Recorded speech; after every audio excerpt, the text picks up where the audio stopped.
नमस्कार, मैं हूं फैज आलम फैजी और स्वराज टाइम्स में आपका स्वागत है।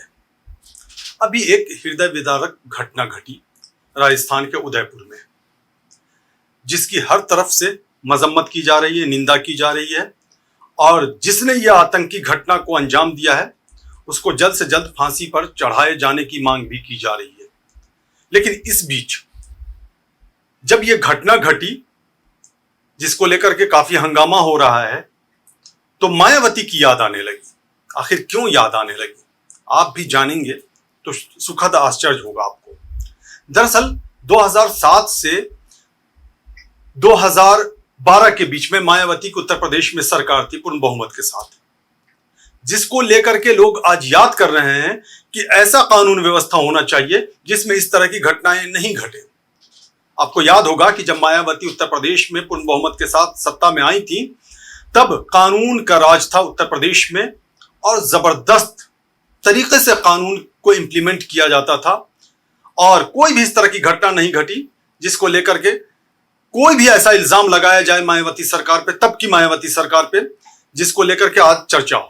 बल्कि उलट ये है कि आज मायावती के उसी शासनकाल की चर्चा हो रही है कि अगर वैसा ही सुशासन होता, वैसा ही शासन होता तो शायद ये घटना नहीं घटती। इसलिए मायावती को याद किया जा रहा है। और इस बीच जो खबर है वो ये है कि मायावती ने इसकी घोर निंदा की है और उन्होंने स्पष्ट कहा है कि इस तरह की घटना को स्वीकार नहीं किया जा सकता है समाज में। जाहिर सी बात है, कोई भी स्वीकार नहीं करेगा, ये मायावती का साफ कहना है और हर कोई यही कह भी रहा है। राजनीति है, राजनीति होती रहती है, लेकिन इसका यह मतलब नहीं कि कोई भी ऐसी घटना हो जिसके बारे में लोग खुल करके सामने ना आए, उसकी निंदा ना करें, उसके खिलाफ ना बोले। और बोला भी जा रहा है। मायावती ने इसी बात को आगे बढ़ाया है और यही वजह है कि आज मायावती के शासन की चर्चाएं हर तरफ हो रही हैं। उत्तर प्रदेश में भी राजनीति हो रही है। थोड़ा सा हट के हम थोड़ा सा बात करें, हट जाएं, थोड़ा सा हट जाते हैं तो अभी गोरखपुर में, माफ कीजिएगा, आजमगढ़ में चुनाव हुआ, उपचुनाव हुआ लोकसभा का, जिसमें बीजेपी ने जीत का पताका लहराया, जिसके बारे में हमने पहले चर्चा भी किया है।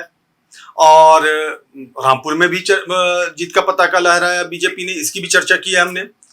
लेकिन आजमगढ़ में शाह आलम गुड्डू जमाली, उर्फ गुड्डू जमाली कह सकते हैं आप, जो बीएसपी में गए, इससे पहले बीएसपी में ही थे, बीएसपी छोड़ा और पिछला चुनाव यानी इसी साल हुआ है जो 2022 का जो विधानसभा चुनाव हुआ है, उसमें असदुद्दीन ओवैसी की पार्टी मजलिस इत्तेहादुल मुस्लिमीन के टिकट पर चुनाव भी लड़ा और अच्छा मुकाबला किया, वोट बहुत आए।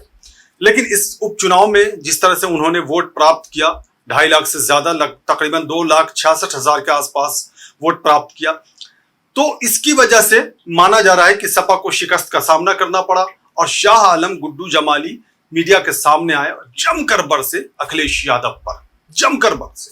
उन्होंने यहां तक कह दिया कि अखिलेश यादव ने उन्हें बुलाया और उनकी भावनाओं से खिलवाड़ किया, उन्हें टिकट तक नहीं दिया गया।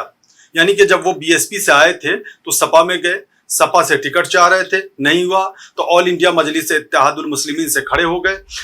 वहां कामयाबी तो नहीं मिली, लेकिन वोट बहुत अच्छा हासिल किया उन्होंने, विपरीत परिस्थितियों में भी। विपरीत परिस्थिति इसलिए कह सकते हैं कि ऑल इंडिया मजलिस इत्तेहादुल मुस्लिमीन के किसी कैंडिडेट ने बहुत अच्छा प्रदर्शन नहीं किया था, लेकिन गुड्डू जमाली ने बहुत अच्छा प्रदर्शन किया था। अब जब उपचुनाव में उनको इतने ज्यादा वोट आए, जिसकी वजह से दिनेश लाल यादव उर्फ निरहुआ ने जीत हासिल की, जो भोजपुरी सुपरस्टार हैं, और धर्मेंद्र यादव जो अखिलेश यादव के कजिन हैं, उनको शिकस्त का सामना करना पड़ा। तो कहा जा रहा है गुड्डू जमाली ने जब वोट इतना लिया उसकी वजह से ये हुआ है। तो गुड्डू जमाली ने इस तरह से प्रहार किया है अखिलेश यादव पर।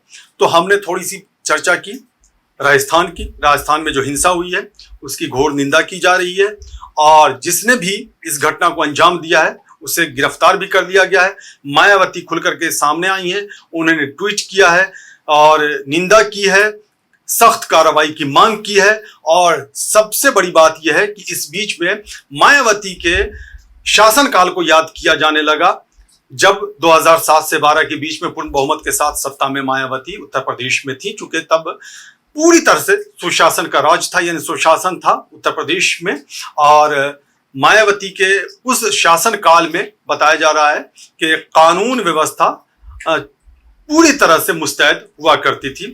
और यही वजह है कि उदयपुर की जो निंदनीय घटना हुई है उसको लेकर के मायावती के शासनकाल को याद किया जाने लगा है।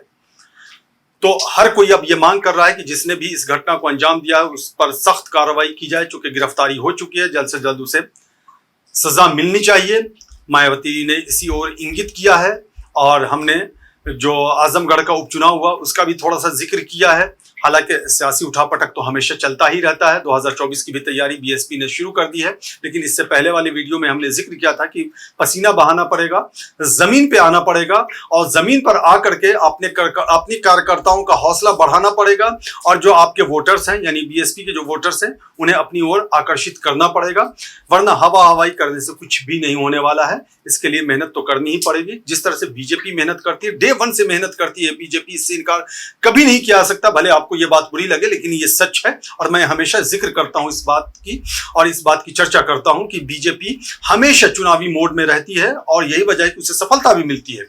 तो जो मेहनत करेगा उसे कामयाबी मिलेगी। तो इसलिए जमीन पे आना पड़ेगा। 2024 को ज्यादा वक्त नहीं है, आपको मेहनत।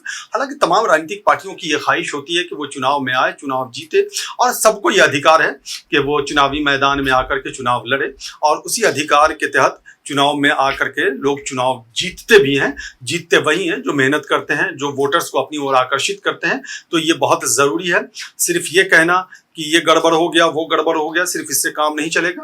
आपको मेहनत करनी पड़ेगी और आगे आना पड़ेगा। जिस तरह से मायावती भी थोड़ी सी एक्टिव नजर आ रही है, इस एक्टिवनेस को बरकरार रखना पड़ेगा और इस सक्रियता को हमेशा यानी 2024 ही नहीं बल्कि आगे भी बरकरार रखना पड़ेगा। तभी आप चुनावी रन में अपनी मुस्तैदी दिखा पाएंगे और ये जरूरी है। इसके लिए सबको आक्रामक तरीके से मेहनत करनी होगी। आक्रामक का मतलब ये नहीं कि आप दूसरी तरफ सोच लें। आक्रामक का मतलब ये है कि राजनीतिक आक्रामकता, यानी कि राजनीतिक आक्रामकता का भी मतलब हम समझाते चले आपको कि आप थोड़ा सा अपने आप को उस सांचे में ढाल लें ताकि आप वोटर तक पहुंच सकें, मेहनत करें और लगन दिखाएं। और जो मायावती की सक्रियता है, बीएसपी प्रमुख मायावती का जिक्र कर रहे हैं, तो उनकी जो सक्रियता है वो बरकरार रहे। इसके लिए कार्यकर्ताओं या बड़े नेताओं को भी आगे आना पड़ेगा।